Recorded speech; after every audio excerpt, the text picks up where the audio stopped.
जैसा हमने आपसे कहा कि जितना भी इनिशिएटिव हो रहा है इसमें मेरा, भुवनेश सर का और नीरज सर का जो कंट्रीब्यूशन है वो ये कि इसकी जागृति जो हम कर रहे हैं यही इकलौता तरीका नहीं है जो दुनिया में कुछ करने का। तरीके बहुत सारे हो सकते हैं, इनमें से एक तरीका इन्होंने चुन लिया है। आपको ठीक लगता है आप भी अपने समाज के लिए कुछ करिए। हाँ, तरीके ये हो सकते हैं कि आपके दिमाग में ये आइडिया सबसे पहली बार कब आया है ना। पढ़ते समय आइडिया हमारे दिमाग में आता है कि जब समाज कहेगा तब मैं करूंगा, कुछ बन जाऊंगा तब मैं करूंगा। तो आज हम ये जर्नी भी जानेंगे सर से कि समाज के लिए ये कुछ करने का सबसे पहला जज्बा आप में कब आया और वो आपकी जर्नी क्या थी जिसने आज इतने बड़े मुहिम को एक आंदोलन बना दिया है। जिस तरह से बच्चे स्लम्स में पढ़ रहे हैं, आपको देख करके आश्चर्य होगा साथियों, खुले मैदान में या फिर जहां छत नहीं है या फिर किसी प्रकार के संसाधन नहीं है, जिन्हें पढ़ने का मतलब नहीं पता है। और एक तो एपिसोड इनका इतना अल्टीमेट है कि बैठाने के लिए भी पैसे देने पड़े थे कि बैठ के पढ़ लो तुम्हारा भला होगा, यानी एजुकेशन का महत्व क्या है। वो बच्चे जिन्हें उनके पेरेंट्स ने ये सिखा रखा था कि तुम कचरा बीनोगे तो ज्यादा कमाओगे, उनको ये बताना कि तुम पढ़ गए तो क्या करोगे, ये बहुत बड़ा बोटलनेक है। और इनकी बदौलत आज इंडिया के शायद ही कोई राज्य ऐसा होगा। आज हम दिन में बात कर रहे थे, सुबह बात कर रहे थे, त्रिपुरा में भी सर के वॉलेंटियर्स हैं। ये कितनी बड़ी रीच है भाई। केरल में भी सर के वॉलेंटियर्स हैं, बच्चे पढ़ रहे हैं। तेलंगाना में 550 से ज्यादा बच्चे सर के वॉलेंटियर्स के माध्यम से पढ़ रहे हैं।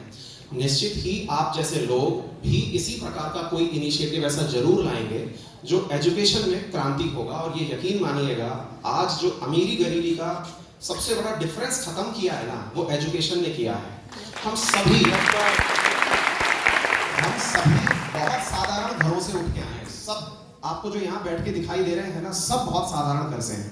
बस नेचर जैसे मैंने अपनी ये बना रखी है कि मैं कभी गरीबी के बारे में ये नहीं कहता कि मैं गरीब था, क्योंकि मुझे लगता है कि गरीब होना एक सिंपैथी लेने जैसा है। मैं क्यों बोलूं कि यार गरीब था, मैं बहुत अमीर हूं। आपने कभी मेरे सेशंस भी सुने हो तो मैं एनी टाइम कहता हूं मैं तो करोड़पति हूं। और आज अंकित सर कितने अमीर हैं वो बाद में आप नहीं, मैं आपको क्या कहना चाह रहा हूं ना कि अल्टीमेटली ये जो माइंडसेट है ना, इससे भी हमें लड़ना है। जिसके यार आज पैरा ओलंपिक में, एक बार पैरा ओलंपिक इन चीजें तालियां रियल में ये करके दिखा दिया है कि संसाधनों का अभाव, शरीर का अभाव कोई चैलेंज ही नहीं है। Yes sir. अगर वो चैलेंज नहीं है फिर भी वो लोग उपलब्धि पा रहे हैं, तो यार हम तो पूरी तरह से समृद्ध हैं। जिनके हाथ में मोबाइल है उन्हें कौन रोक सकता है यार। मोबाइल के नाम पर बड़ी बड़ी कंपनियां बिलियंस में गेम खेल रही है मोबाइल से। नाम नहीं ले सकते, कर तो रही है ना।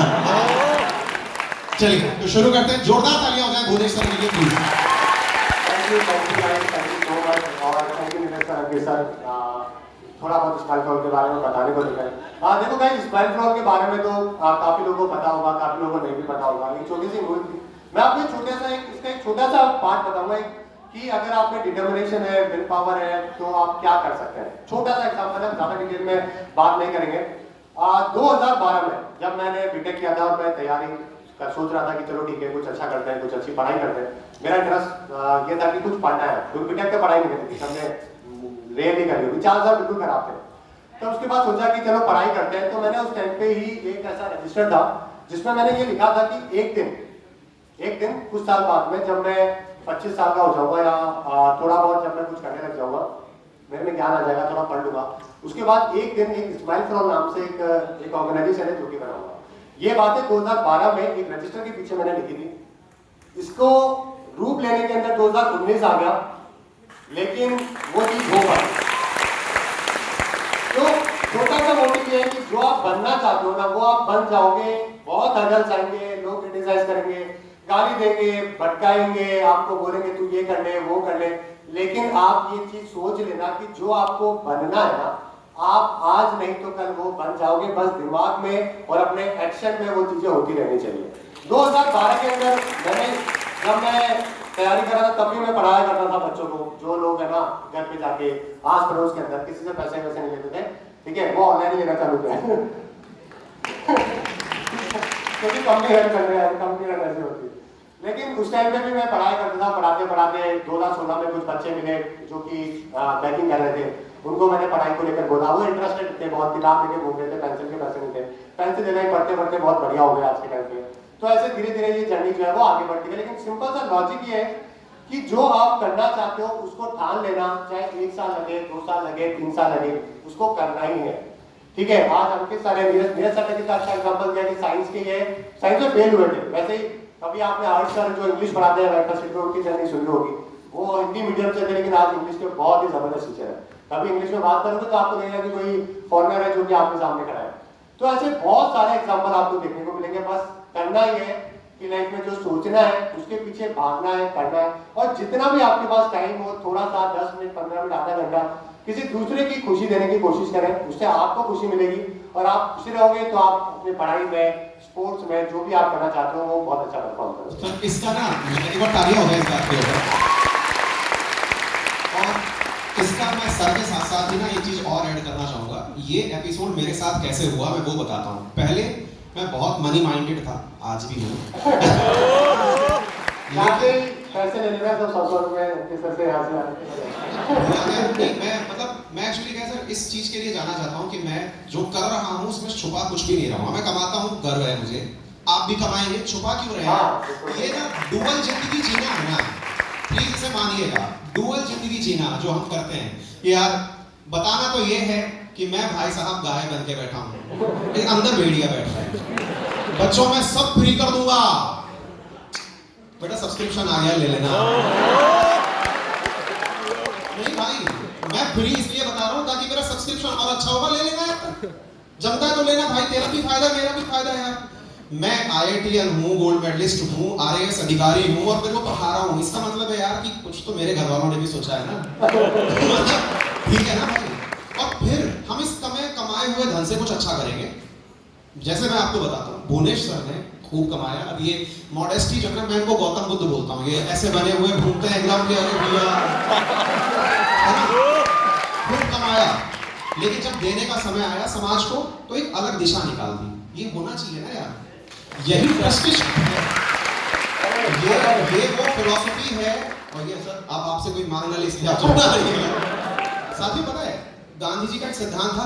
बहुत सारे विद्यार्थी हो सकता है कि इस सिद्धांत को ना, ये प्लीज बफर कर रहा है। गांधी जी का एक सिद्धांत था जिसे ट्रस्टीशिप सिद्धांत कहते हैं, जिसमें गांधी जी कहा करते थे कि अगर समाज में कोई व्यक्ति कुछ भी कर सकता है करे, लेकिन उतना ही रखे जितनी उसकी आवश्यकता है, फिर समाज को लौटा दे। यस सर, एग्जैक्टली यही पॉइंट हम सबके अंदर कहीं ना कहीं से अब आ रहा है। जैसे मैंने मेरी बुक बनाई, बुक बनाने के बाद में जो अब उसका पैसा कमाया ना मैंने कहा गुरु जी आपके लिए जाएगा, क्योंकि वो स्माइल फॉर ऑल में जाएगा। बहुत सारे बच्चे हैं जो कि स्कूल में जाएंगे। भाई मैंने कहा नहीं यार, इसको मोड़ते हैं ना थोड़ा सा, इधर से थोड़ा आया कहीं चला गया, हो गया ये काम। अब मैं आपको बताता हूँ जिस तरह से सर ने काम शुरू किया तो मोटिवेशन कैसे आया।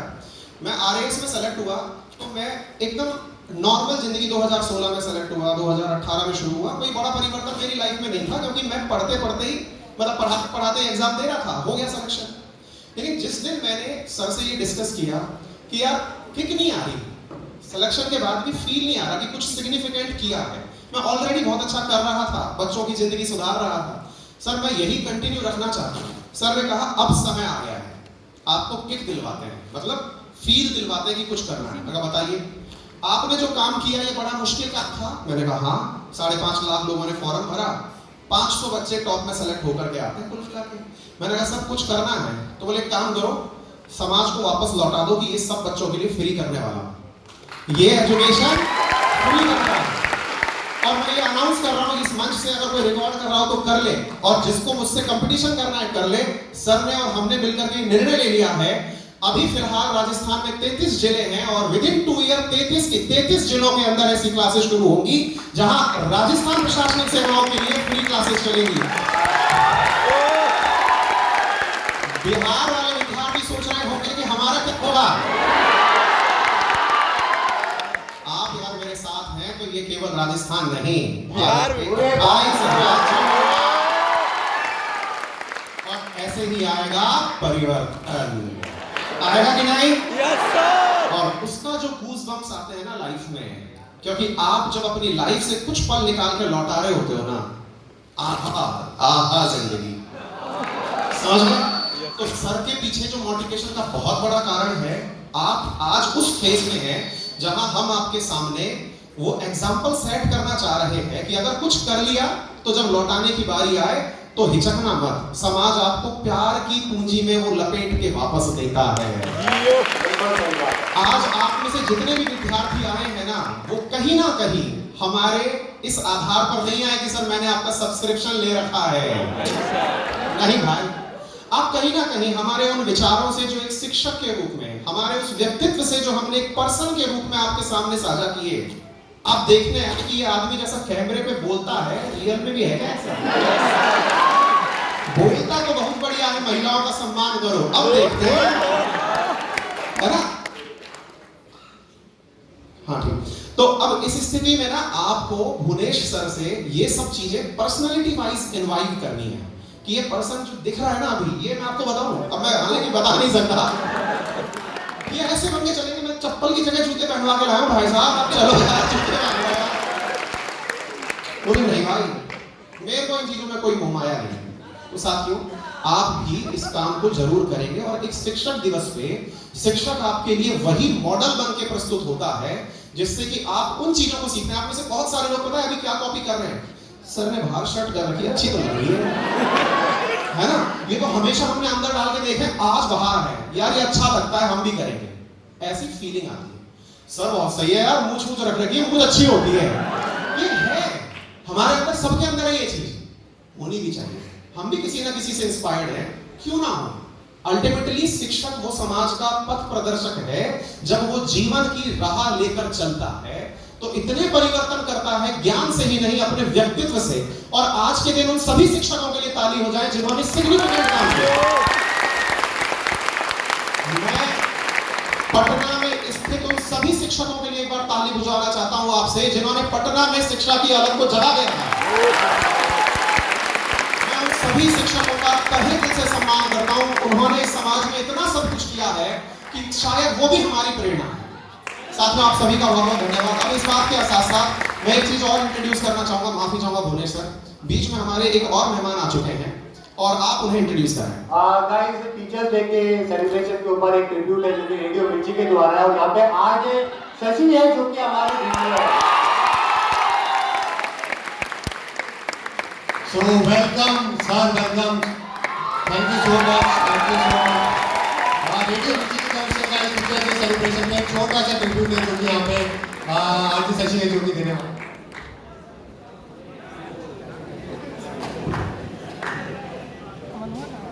बहुत सारे लोगों ने इनको एफएम में सुना होगा, गाड़ी में, ईयरफोन में सुना होगा, आज आपको रियल में सुनने को मिलेंगे। तो सर दो वर्ड प्लीज बच्चों के लिए, दो नहीं आपको दो तो बोलिए सर। आप सुन रहे हैं